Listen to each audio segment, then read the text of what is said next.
বিহুতি আদৰৰ বিহুতি চেনেহৰ আৰু এই চেনেহৰ বিহুটিক আদৰিবলৈ এতিয়া সাজু হৈছে প্ৰতিজন অসমীয়া।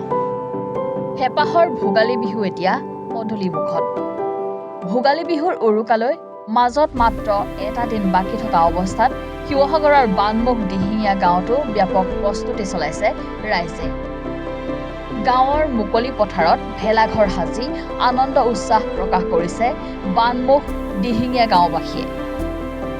চাংঘৰৰ আৰ্হিত ভেলাঘৰ সাজি উলিয়াইছে ৰাইজে। ভেলাঘৰৰ কাষতে মেজিৰ বাবে খৰি শুকুৱাত ব্যস্ত হৈ পৰিছে ডেকাসকল। ইয়াৰ মাজতে গাভৰু, বোৱাৰী আৰু আই মাতৃসকল একত্ৰিত হৈ এপাক নাচি প্ৰকাশ কৰিছে ভোগালীৰ আনন্দ।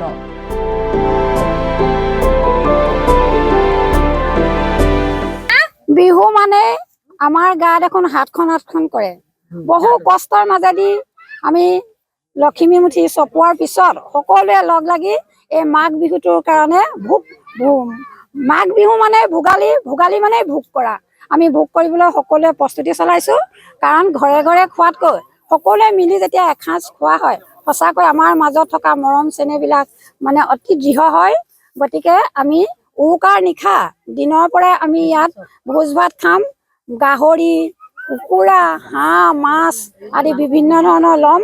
তাৰপিছত নিশালৈ আমাৰ যুৱকসকলে ইয়াত ৰখিব আৰু এই কামবোৰ আমাৰ যুৱকসকলে বা আমাৰ বৃদ্ধসকলে আজি ২০-২৫ দিন জোৰা কাৰ্যসূচীৰে এওঁলোকে এইখিনি কাম কৰি আছে। তাৰ লগত আমি আইসকলো অৰিহণা যোগাইছোঁ আৰু ৰাতিপুৱালৈ আমি এই মেজি জ্বলাই তাত সকলো আমি সেৱা কৰিম। কৰাৰ পিছত এই মেজিৰ স্থলীতে আমি জা জলপান খাম আৰু প্ৰসাদ খাম। পিঠা পনা খাই পেলাই আমাৰ কণ ছাত্ৰ ছাত্ৰীসকলৰ মাজত উঠি অহা প্ৰজন্মক বিহুনো কি, আজিকালি হয়তো বিহু মানে হেৰাই যোৱাৰ নিচিনা উপক্ৰম হৈছে।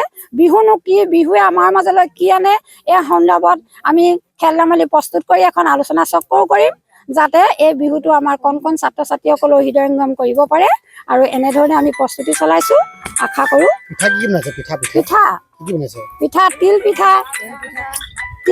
তেল পিঠা, ঘিলা পিঠা, তাৰপিছত আকৌ ভাপত দিয়া পিঠা।